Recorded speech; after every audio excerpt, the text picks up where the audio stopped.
welcome to the void. I am your ranger demon for the day. How the fuck did I get up here? I just... Oh wait, I'm not dead yet. We're all dead at some point. Time is relative. Yeah. Just thinking. Just got my hands on Sonic Frontiers too. That's what we're here to talk about. Okay, I'm done. I'm done messing with the voice changer. Okay. So yeah, as was just mentioned, it's not a retrospective. They're way too new for that. This is more yeah. Both of us just got our hands on the game in the past 2 days. This is our first impressions, and like, that's amazing. It's gonna be first impressions on the games. I started streaming it yesterday. You just got it today. I just got it today when I was told that I wouldn't be getting it for another 2 weeks. So, I can't complain. Yeah, don't complain. It showed up early. Yep. And I got a few cents of a dollar or so refund because the price changed on Amazon.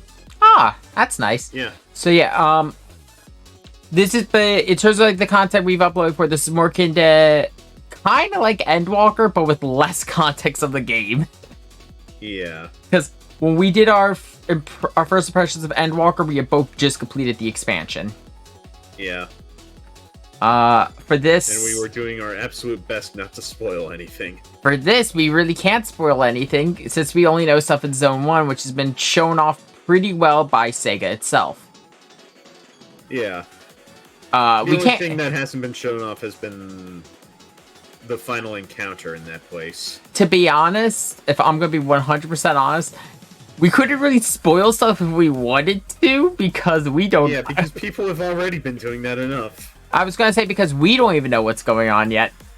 Yeah. Like, of all the games, I can't... This is probably the first... I guess it's actually a good point to start. This is a Sonic game that, for once, has been, like, heavy for theory crafting. It's so good. Which, it's so good, but that has also created the problem of everyone theory crafting and sharing their theories inadvertently will spoil stuff. Yeah. I get because law of averages means somebody's gonna get something right. Yeah. It's just gonna be a thing that's going on right now. I've already proposed some theories of mine in the first stream, which will be going up actually after this goes up. The first stream I think was 6 hours of footage, and I spent like 3.5 in just Zone 1. Yeah. Zone 1... The island is lengthy. Which... I kind of want to... Especially if you're trying to get everything before you end the island. Yeah, I still need to go back. I gotta use all the tokens with the friend and use...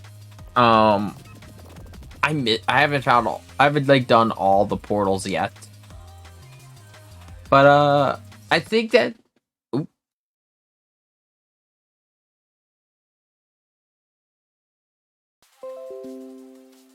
Broke up a little bit there. Oh, lovely. Huh. Well. Void is consumed for the radio demon. Yep. Well, I had let's switch back to the normal voice. I just had to switch my OBS back to my normal microphone. You can change your voice all you want, demon. Maybe. I actually had that sounding like him for a bit. With some fucking around. But, so talking about... I think the island is probably actually a good place to start talking about, since it's Sonic's first time in open world. Yeah. Well, in traditional gameplay. I forget, did Dark Brotherhood have a pseudo-open world? No. It had... Somewhat... Dark Brotherhood also doesn't count anymore. True. Technically. It's just something I thought I'd bring up. As much as it pains me to say. But, yes, this is the Sonic's first time into open world, which to be honest, open world can be either done really well or really poorly. I wouldn't say not entirely the first foray. This is Actually, like an expansion of Unleashed, but without all actually the, being in cities. I would say it's the closest I compared it to. I compared it to Adventure in the stream, just because Sonic Adventure has it where you had the big the pseudo open world for stage select instead of a traditional stage select, but And same Frontiers thing with is more Unleashed. focused on the open world aspect instead of just using it as a hub. Yeah, and same thing with Unleashed. Yeah, but there's like actual focused gameplay in the open world is what I meant by being the first foray. Like the open world is definitely, like, the main islands are definitely the main focus of the game. Yeah. And I think it did it very well. I talked about this with you plenty leading up to this game's release, where they could have done what I guess is now just considered a cardinal sin of open world games, and just have Sonic talk constantly about doing challenges or going through portals. And that actually brings up a really good point. The customization for game settings in the options menu is actually like really good. Yeah, that threw me off a little bit because I loaded it up the minute it launched at midnight, because one, I was excited to play, but I didn't actually go too far into it. The main thing I wanted to do was check the settings, see if there was anything I had to fuck around with. Like, you can set your normal turning speed and your boost turning speed, Which is separately. I love that. I think the amount of settings gives you a lot better control of Sonic in the. So if you like the more slippery controls of, say, Adventure, you can do that. Or if you went, by all technicality, customize Sonic's movement to a degree. And that's actually really good. Now, granted, I haven't done anything to Sonic's movement because this is a different Sonic experience than what I've been dealing with playing through Adventure 2 again. Oh yeah, that could be a that's a bit jarring. If I could say, because I don't believe you have this setting on yours, because, okay, for context on our versions, PK here is on Switch, I am on Xbox Series X. On the Series X, and I'm assuming on the PS5, if you go into graphics, this is not a thing Sega's been doing, this is a thing many companies have been doing with their next-gen releases. I'm assuming PS5 would be doing it too, because it'd be smart. Basically, you could choose to prioritize image quality or frame rate. Yeah, I do not have that as an option. I figured because Switch would probably be set to this feature in particular, which is a 60 FPS target goal. Yours is probably 30. Though graphics is also another thing I want to bring up. You can toggle on and off your HUD entirely. I do like that. That is something I like. That's actually really cool, because that means you can just take snapshots whenever you want if you feel like it. Though, speaking of the HUD, that is one thing I will actually give against the game right now. I want to be able to change the HUD's color. There, in particular, make it a little more visible. Yes, because in particular, I had it a few times on stream. I could not see my ring count. To be honest, the ring count isn't that important. True, but it's something I'd like to keep an eye on. Yeah. I get that, but I feel like you can easily get enough rings to hit cap regardless of your ring count. I mean, fair. It's a minor nitpick. Like, it's not saying that I'm really holding it a plus or negative. It's just saying I wish. Yeah. But yeah, in terms of the open world, though, I love, like, actually running around the islands. Feels amazing. I would say Sonic Frontiers is probably my second favorite open world game of release this year. My first is still probably going to be Elden Ring. That's fair. But Elden Ring's hard to beat. Elden Ring's hard to beat because of scale. and also because, again, they both do something that I really like with their open world. The characters aren't constantly talking. Sonic comments on the world, but it's like something you would... It's not like, oh, I should go check this out. It's more like, what the fuck happened here? It's not Sonic constantly saying bounce pad. Exactly. Bounce pad. Bounce pad. Unlike, and I even brought this up leading up to it, Assassin's Creed or Horizon Zero. They both are... Boom. Or Sonic Boom. Or Sonic Boom. I wasn't gonna say Sonic Boom just because I don't know enough about Sonic Boom there. It was bad, I know. It's not a joke when people say that they constantly say bounce pad. But, in terms of gameplay, the one thing we should talk about is cyberspace. Cyberspace is probably the most divisive part. Some people really don't like it. It didn't bother me that much, just because leading up to this game's release, I was playing through Forces and Colors again. Yeah. So I was already used to that. It didn't really bother me because it felt like Forces and Colors. Yeah. Which... If I could say anything about the cyberspace stages, they're very good homages. Oh, they're fucking amazing. Area zones 1 and 2, like the first ones they stick you in for the tutorial for the cyberspace stages, visually are... Well, we'll talk about this because they've shown them off, and also, again, it's gonna be on my stream coming out soon. It's Green Hill and Sky Sanctuary, and I'm like, I thought those were really nice homages. I'm pretty sure they're just straight ripped from the Generations. No, actually. Maps. No. The Sky Sanctuary is actually ripped from Unleashed. Ah. The layout is from Unleashed, but the map itself is Sky Sanctuary. Is it Rooftop Run? I believe so, yeah. Huh. So that's a thing for a couple of... it's not all of them, but a couple of the zones are like this weird mix match of like... They're laid out like one stage, but they have the look of, say, Green Hill Zone. There are 4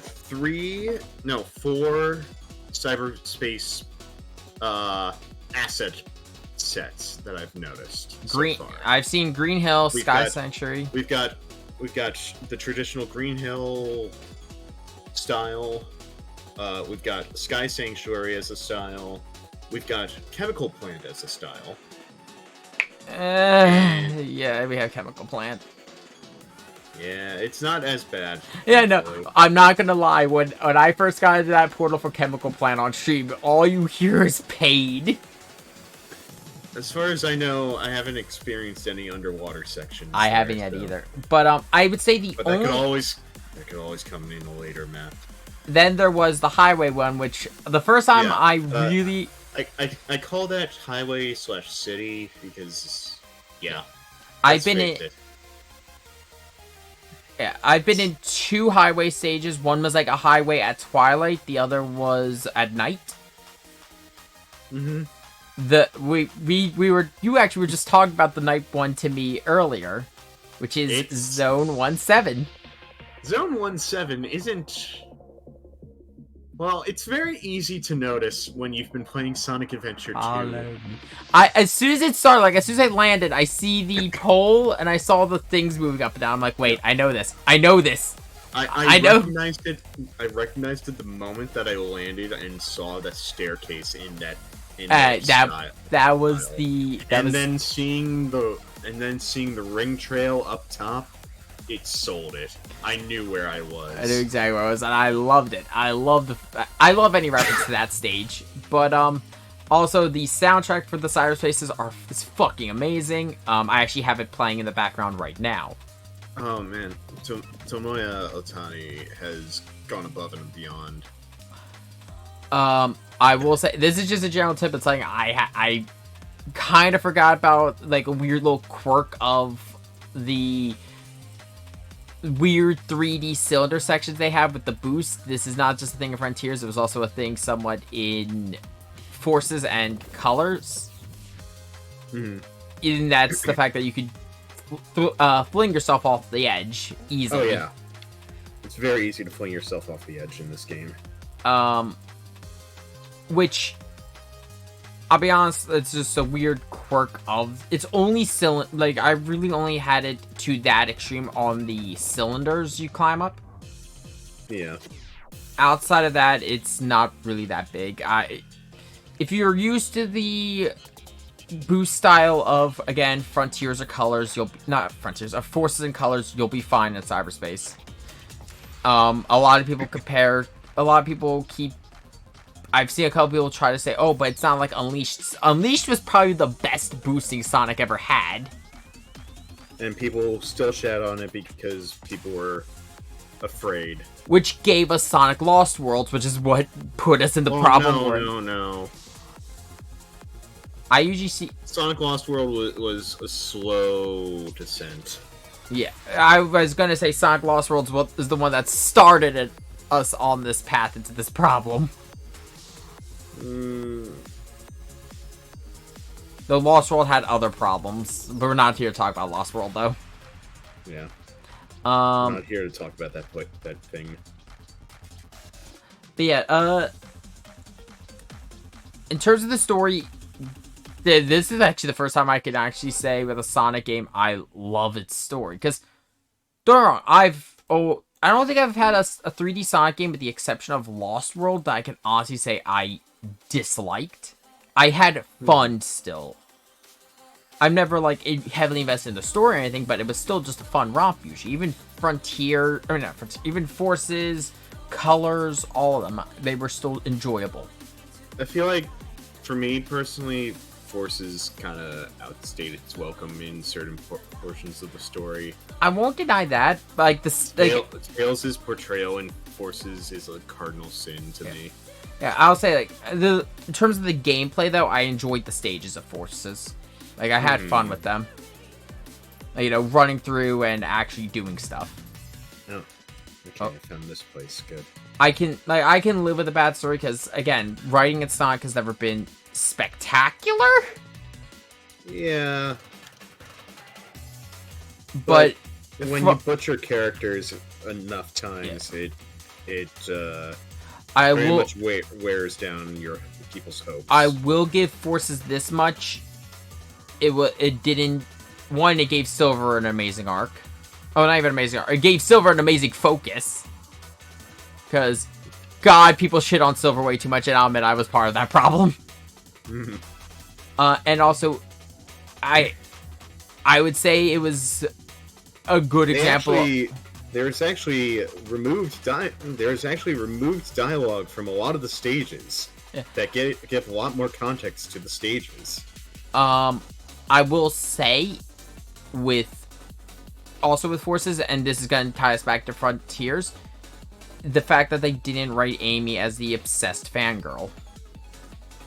Yeah, no, I've been enjoying not having Amy just go chasing after Sonic all the time. Frontiers, her having some actual character to her, which again. God. Okay, okay, we've been ignoring the Hedgehog in the room. Let's talk about who the writer is. Or at least... Oh, it's the one and only Ian Flynn of IDW. And Archie. Ian Flynn has written some of the best runs for Sonic the Hedgehog. He's been pivotal to a lot of people's enjoyment of Sonic as a franchise, I'd say. And mainly because the comics that he's been in charge of have done everything in his power. He's been doing everything in his power to never forget any bit of Sonic lore, which is crazy. I would say, if anything, it's a bit of a cardinal sin that it took us this long. Not even a cardinal sin. I'd say it's a bit of a sin it took us this long to get him as a writer. It's very upsetting that it took this long. Now, but at the same time, he came out swinging. Frontiers has had some of the best writing. Using just Kronos Island, the two characters who you actively interact with on Kronos Island.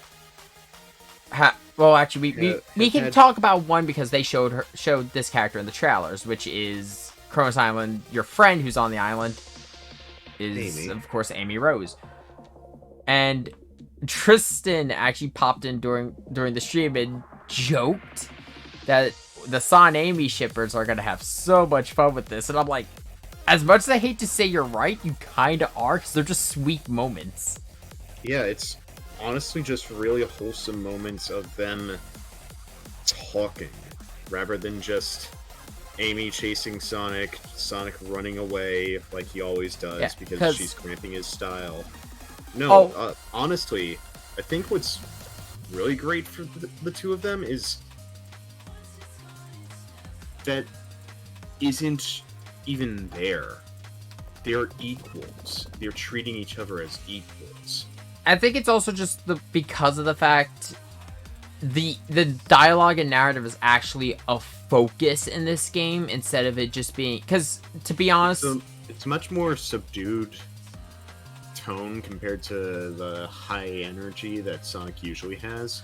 It's also, but we still get high energy moments. We'll talk about that in a second. I was gonna say, comparing it to the other Sonic games we've had with writing, the story's always been more of a backdrop. Like, it's just there to justify the setting. Yeah. I would just look at Sonic Forces. I wouldn't say just Forces, Generations.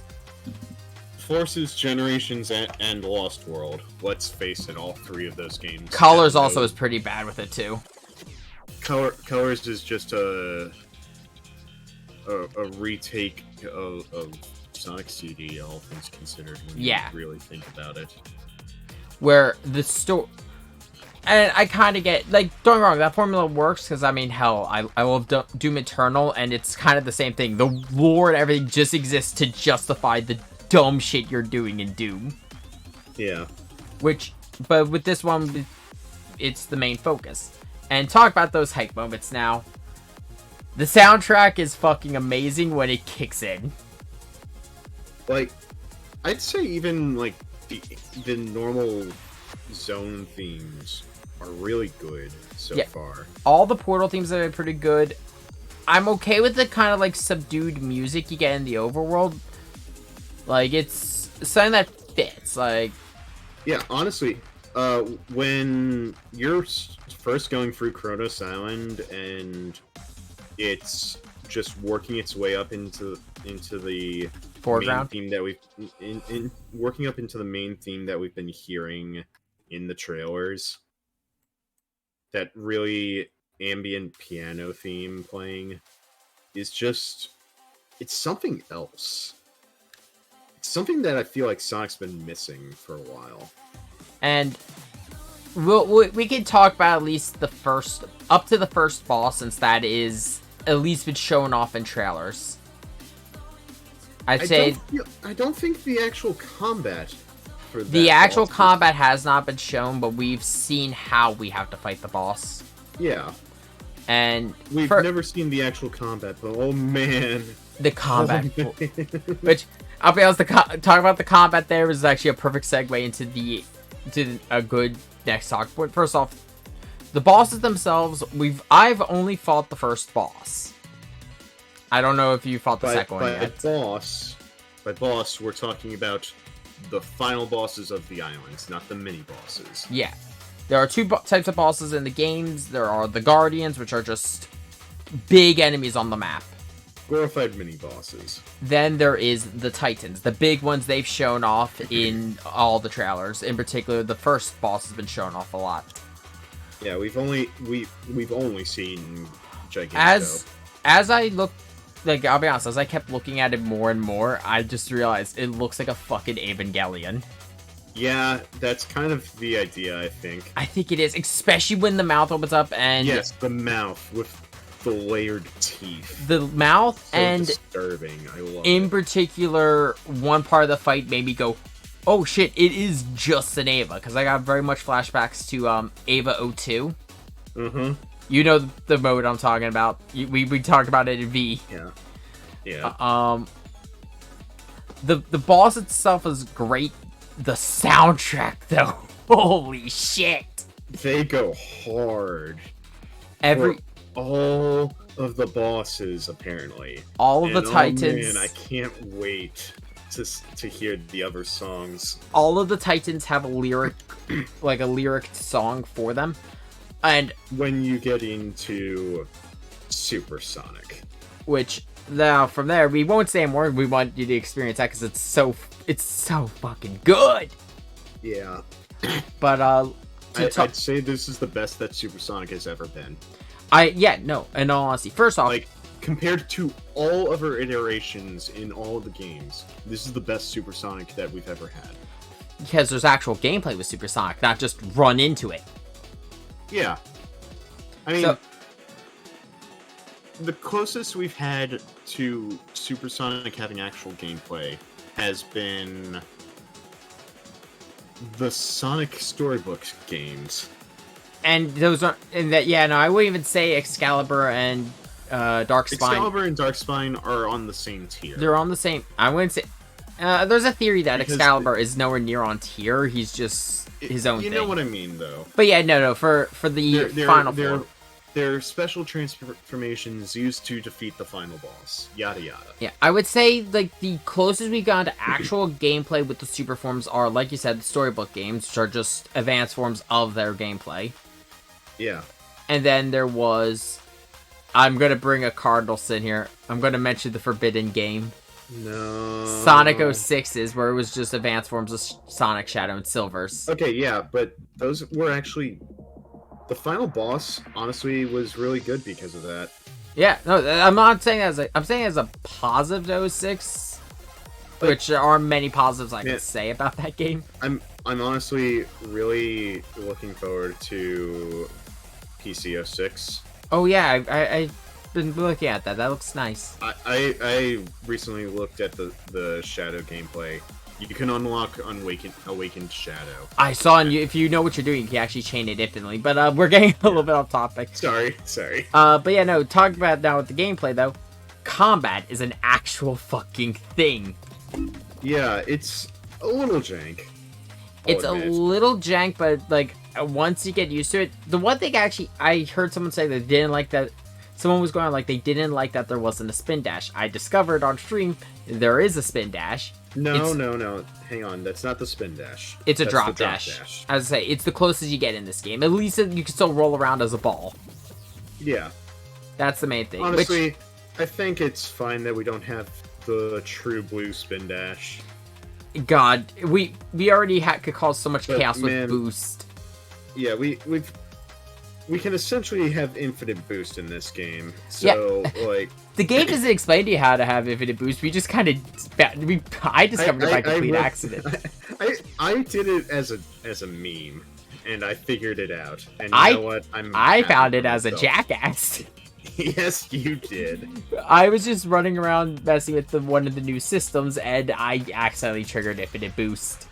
Yeah, the Psyloop. Which Is like it is but isn't major gameplay, if that makes sense. it's definitely more focused on puzzle with it. Yeah. The side loop was the new mechanic, which is the one we see in all the trailers where Sonic spins in a circle and creates a tornado. Which I feel is a nice little homage to Knights. Same. Now, in terms of like the way it's used, you could actually use it to find rings, which is useful for boss fights. So you don't have to use. You can use it to basically get infinite rings, and now to be honest, with the fact that some enemies, if they are lucky enough, they can chain hit you or hit you in the middle of trying to get the circle made. Or I've actually had one kill me after I made the ring spawn, kill me before they came to me. yeah. So it's not you still need to be careful. You're not immortal, but you can use it. Now, granted, because we were talking about, I think we were talking about this before the stream, like that it might have needed a cooldown. If it wasn't connected so heavily to puzzles, I'd agree. I'm not talking about the Psyloop itself. Ah. I'm talking about getting rings from the Psyloop. Yeah, I mean, Because yeah. you're not gonna be needy for rings in this game. You really aren't. To be honest, the only time you're really needy for rings are the Titan fights. Yeah, and even then, I was able to beat Giganto with only like 200 in my stock. Same, actually. I think I had 250. I was pushing it a little bit. I was down to like 90 or something, I think. To be honest, with the fact that there's the other new system with rings, I can kind of agree with it still generating them. Because if you've capped out your rings or your current capacity, they pull something from the Sonic movie. Yeah, Sonic taps into the Speed Force. His eyes turn blue, and your boost gets powered up, and you generate lightning as you run. To be perfectly honest, I think it's the best part and one of the best things added to this game. I think it's great. I think it's fun. Though I will say this, Sonic awakens to his persona and all. I will say the speed boost threw me like the actual speed boost threw me off because I had it. Well, when I first triggered it, it was during the first Titan fight. Ah. So I'm like, what the fuck? I didn't have time to mess around with it before I got hit. Yeah, I was just messing around and I got enough rings and I was like, oh, cool. Combine this with infinite boost. When I had it in Zone 2 and I started using it, one of the challenges was it was just a simple run through the ring challenge. Yeah. The issue is I didn't adjust yet for the speed I was at. Yeah. So I just went flying. I'm like, oh shit. You could easily get yourself a little carried away with the speed in this game. Yeah. Which is not a bad thing. New fishing rod. Cool. And you mentioned it. Let's talk about the cat in the room. Best-selling author Big the Cat is in this game. I'm actually really glad that Big's here. He's not here in a narrative capacity. Like, I was in that camp early on that had issues with Big, right? But Big's grown on me over the years. I love this big fluff ball. I think they use Big the Cat in just the right way. Yeah. They don't use him in a narrative sense. He is just there for minigames. Which, you know what? That is the best way to put him. He's there for side content, but if you want to invest in it, you can invest in it. The other thing to talk about, because sorry we're a little all over the place, there's a lot to talk about this game. One other thing that this is actually external media leading into Frontiers. I'm thinking because you mentioned Big the Cat. There's a 2-chapter prologue comic. Yes. And is it the artist or the writer? I forget what role they serve in it. I think it's just artists, if I remember correctly. We are double checking this. We can loop back around once we know. Yeah. You keep going.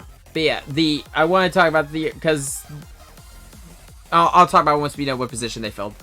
But yeah, Big the Cat just serves as a fishing main game. If you need like extra stuff like skill points or you feel like you're underleveled, you could just go to Big, fish, and you'll get material to upgrade Sonic. Which, talk about that, Sonic has stats again, which we haven't had, if I remember correctly, since Unleashed. Yeah. Yeah, honestly, yeah.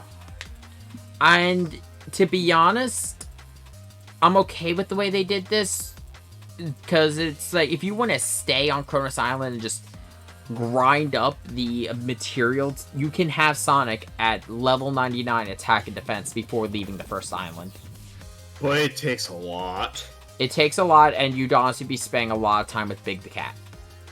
Yeah, honestly, you're better off just progressing through the game normally. I am, I think, at level 27 attack, 25 defense, and I am almost on Zone 2, main story content. By the way, written by Ian, drawn by Evan. Okay, so the prologue comics were drawn by Evan Stanley. Evan Stanley has an interesting history with Sonic the Hedgehog. Yep. And this we're going to be talking about a dark place that many don't talk about. Oh, great. Do we have to? We have to talk about that part of the Sonic fandom? The comic is important. It's important to both of us, honestly. Okay, so Evan Stanley, I would say, writes? Oh, okay, Evan Stanley has a comic on DeviantArt called Ghosts of the Future. It's an alternate universe that has Silver as the main focus. And Evan Stanley, even before Evan started working for Archie Comics, I think. IDW, I think. No, Archie. Oh, it was Archie? Evan started in the Archie, near the end of Archie. And then carried over. Which is really sad. Like, they were just about to recap the events of Sonic 3 and Knuckles in the Archie Comics, apparently. Okay, but yeah, Evan, though, is another example of someone in the Sonic fandom doing fan content, getting to work on the official IP. We've had both Evan Stanley and Tyson Hess now, which has just been amazing. Which is probably one of the best things we could say about Sega. Say what we might about Sega, their actual interaction with Sonic and the community is probably the best thing they got. Yeah. I mean, hell, they have... I'm not letting this one go. And Rule of the Gadget, if you are in Japan, there's a special promotional set you can get for Sonic, a special set of shoes and gloves, based off the Hololive Indonesia member, Crony. I just said Crony, not Corone. This is the fun thing about Hololive having, I think it's like 3 girls with similar names. But I thought Corone was Holo JP. I think she's Indonesia? I don't, I'll be honest, I don't follow extensively everyone's generation. Actually, I think she's Hollow Gamers. Let me double check. She's part of Hololive Gamers, yeah. Hololive Gamers. So yeah, she's the same as Fubuki. If I'm correct. But yeah, so the main thing is she's a huge Sonic fan. She's actually in the Japanese dub of Sonic 2. I thought she was Indonesian because she does a lot with the Indonesia girls. That's fair. So I kind of thought she was. No, it's fine. Also, again, to any Hololive fans go, what? I follow them, but I don't follow them enough. You take a peek. I take a peek. So I don't follow the deep lore. That's what V-Shoujo's for. I'm kidding. Yeah. I'm kidding. Back off from these. But the main thing is, there's a special set of shoes and gloves with her logo on it, and she's also really adorable. She's been on stream with Sonic. She even has her own like Sega approved Sonic outfit. So the main thing is, Sega and Sonic's community manager is fucking amazing. Yeah. Like, the actual interaction with the community, especially for Frontiers, has been great. Yeah. Honestly, I think this is the best that we've had for, like, official Sonic game community-wise in a while. Sonic Origins notwithstanding. Because, oh man, that was a mess. That wasn't even Sega, was it? Origins. Oh, Origins. Origins was the re-release of classic Sonic games. Yes. That was incredibly messed up, but we're not here to talk about that. Yeah, I don't even know them. But the main issue that was other things wasn't even community issues. Yeah, no. Yeah, I'm talking about like, specifically them interacting and talking with the community. Yeah. But off that, back to Sonic Frontiers. But yeah, actually, back to the Prologue comic, though. For the Prologue comic, I'm going to leave a link in this video's description to Evan's, in particular to the first page of Ghost of the Future. Even though, if you're a Sonic fan, you might have already seen it more earlier than me talking about it. I just feel it's right to give a shout out with this. Honestly, Evan Stanley's work is just amazing. And while it's slowed down, I can't wait to see where Ghost of the Future goes. If it continues at all. True. Like, considering Evan's got a lot of work now, like actually writing for the IDW comics. That is true.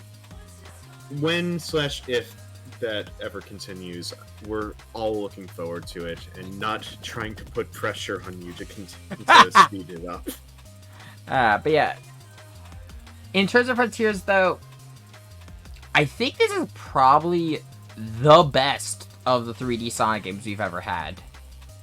I'd say it's one of the best Sonic games we've ever had. True, yeah, no. I could give it that. Like, some of the classics will still always hold a special place in my heart, right? Yeah. But this has been the best I've had in a while. In terms of, like, newer Sonic games. In terms of, like, the problems, I would say that it's, like, all, like, really minor stuff so far. Like, yeah, it's... The environment is a little... still.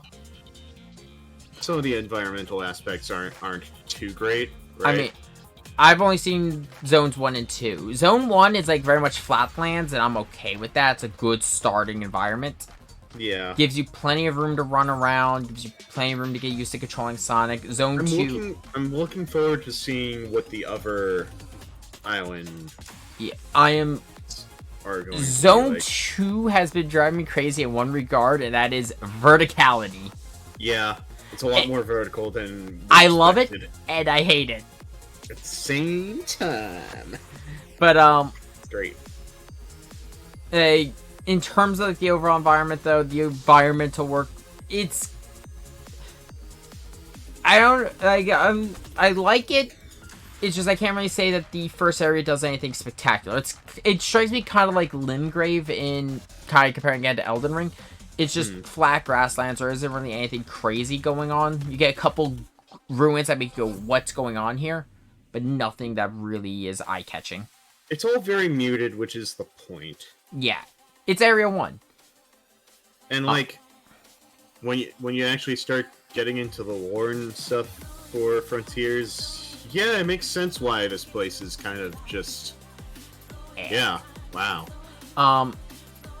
And because of the zone format, like the each being an island, you don't have, for example, the kind of getting compared to Elden Ring, like where you just go to the right of like, oh my god, I'm in hell. Mm-hmm. Miyazaki, stop with the fucking poison swamps. Oh, what's that? You need to be in a trash pit poison swamp now. Have fun in Code Vein. Fuck yeah. Code Vein didn't actually have a poison swamp. Yes, it did. Hey, no, it had where you fight the siren. No, it actually wasn't poison. It just slowed you down. And you could. But it was close enough. It was close up, but I've discovered you can actually get through that quite easily by using a level 1 gift. Mm-hmm. Like, in my most recent playthrough, it wasn't even a problem. But not on Code Vein, though. But, back to Frontiers, though. We're getting distracted again. The zone format works very well because it lets them focus on a different environmental aspect for each area.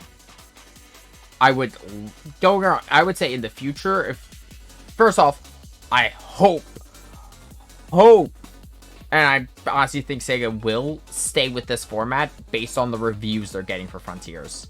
I'm just curious where we're gonna go after this, you know?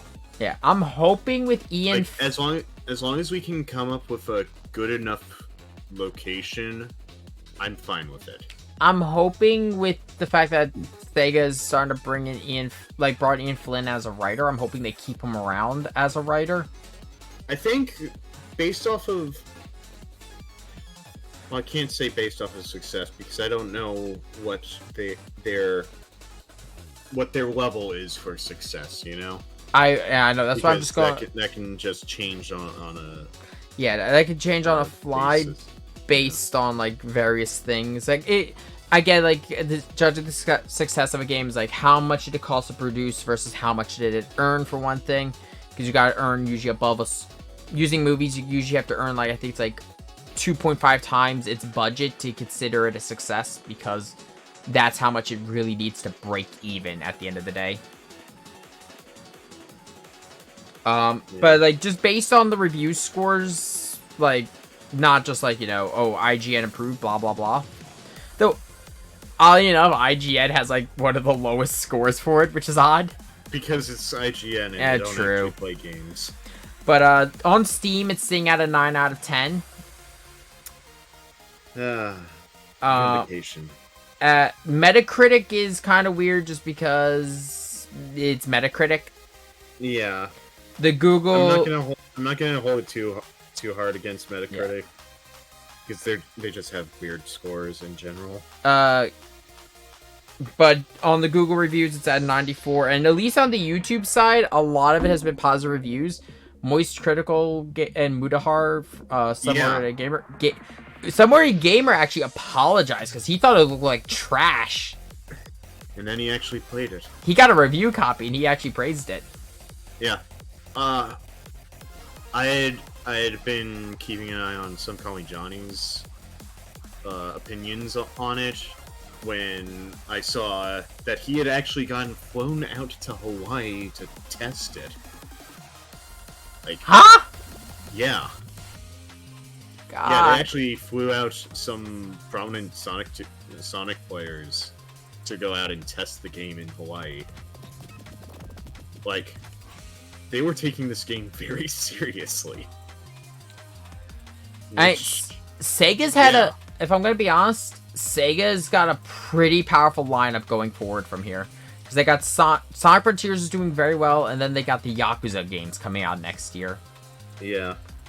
Sega isn't really and then even the Miku games are selling pretty well. They're not like in a position where like they're really hurting. They are allowed to experiment right now. Yeah, and honestly, good for them.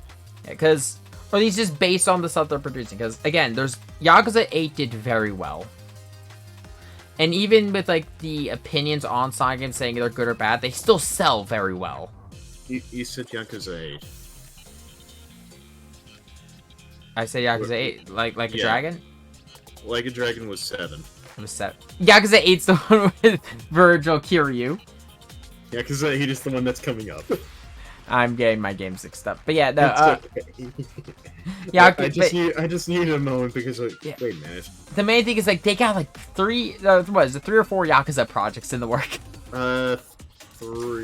They got 3, and even because they're redoing Ishin. Yeah. Then there's the Kiryu Like a Dragon spinoff, and then there's the main game. Yeah. Which the Kiryu spinoff is like leading into the main game, I believe. And even for Sonic itself, Sega's been the Sonic brand is probably the strongest it's ever been. Well, with the 2 movies. The 2 Sonic movies have been amazing. We've got a new Sonic cartoon coming out. That seems interesting. I'm curious to see how that's going to go. It seems very interesting. It could go either way at this point. And to continue with the hits, I mean, we're talking about one right now. And yeah, and Frontiers. Like, this is honestly one of the better times to be a Sonic fan. Because a lot of the I brought up Tyson Hess before, but that man used to draw like parody stuff for Sonic, I believe. Yeah. I forget if he was either Sonic's Big Fat Adventure or Trails Gets Trolled. I forget which one, I but think it was Big Bad Adventure. And then Evan Stanley, as you brought up, was a fan comic. Oh. Drawer, writer, creator, and Christian Whitehead. Christian Whitehead, I think, was honestly like the first step into Sega accepting Sonic fans as employees, Sonic creators. Yeah, because I think after Christian Whitehead was also the Sonic Speed Simulator creator. I think so, but like if I can honestly say something going on with Sonic right now with bringing in the fans as writers and everything, it's definitely a plus. It has. I'm not putting anything against the fans joining the creation process, right? Yeah. It has what am I trying to say here? There can be problems at some point. Yeah. If too many ideas are starting to clash. Now, the main thing I was gonna say though, with bringing this in though, bringing in the community, the main thing is they're in particular bringing people in who still have a passion for the IP. Yeah. These are people coming in because they want to make the best Sonic can be. It's not they want to add onto this community in a meaningful way. And the reason I bring this up is because as we're recording this, this is all just going on for us. If you're watching to the future, but like everything's currently going on with like The Witcher, where like the stuff's coming out about how it was on set for that show. Yeah. Where it's people who actively people who had no idea what they were doing with the IP or actively disliked it and wanted to destroy it. Wanted to change it because they thought that it needed to be changed. Meanwhile, Sonic's community is go Hedgehog, Blue Hedgehog, go fast, burr! Blue Hedgehog go fast, burr, and also Blue Hedgehog can have emotional stories again. Yeah. Hooray! Yep. Now, what I hope for the most, what I hope for the absolute most is that Ian gets another game, and he gets to write a game that has Shadow in it. I would love to see Ian Flynn write a game with both Shadow and Silver. I want our Shadow back. Please stop giving us this incredibly aggro Vegeta knockoff. That's not who Shadow ever was. Yeah, no, please give us Shadow back. Because to be honest, I think the main problem with Shadow became the community's vision of Shadow and Sega trying to line up with it. Because I won't deny, we were all part of that problem. We were all part of that problem, yes. Because we all kept making the comparisons. But the problem with those comparisons is it became true. It wasn't true when we were making the comparisons, and now it's made it true. We made it true. Ruined Shadow. At least we didn't ruin Silver. Well, it's hard to ruin Silver.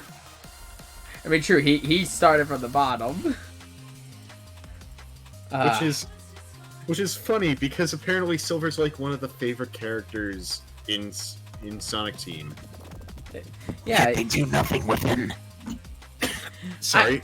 No, I get he's the favorite character, and I could get being upset that they didn't do anything with him. But I also could get why they didn't do anything with him.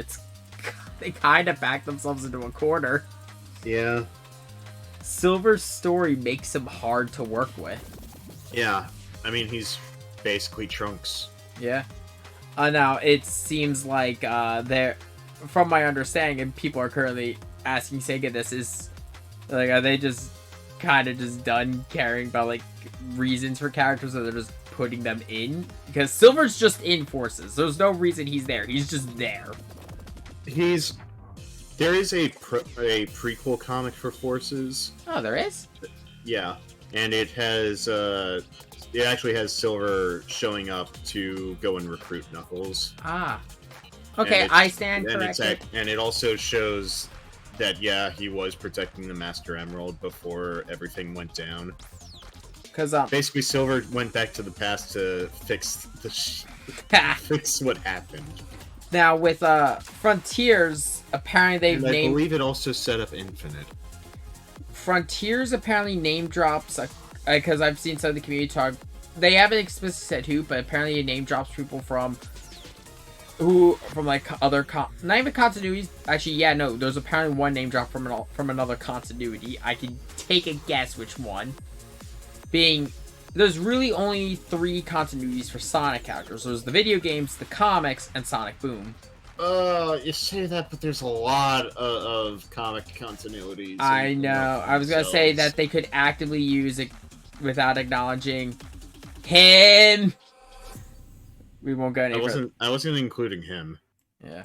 I was like dividing by Fleetway, IDW, and actively. I would say actively. They really don't, only one is active at this point in time, though. Yeah.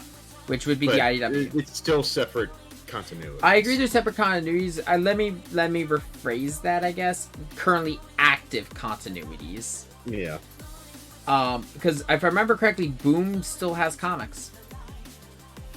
I'm not sure. I'm not sure. That. I have to double check, but apparently someone was saying like they kind of dug into everything. There's some references to Archie, some references to IDW. Apparently a Boom reference. Interesting. The cyberspace music that we've had playing has references to multiple soundtracks, including one beat that's just from Dreams of Absolution. And that's amazing, because Dreams of an Absolution is just top tier.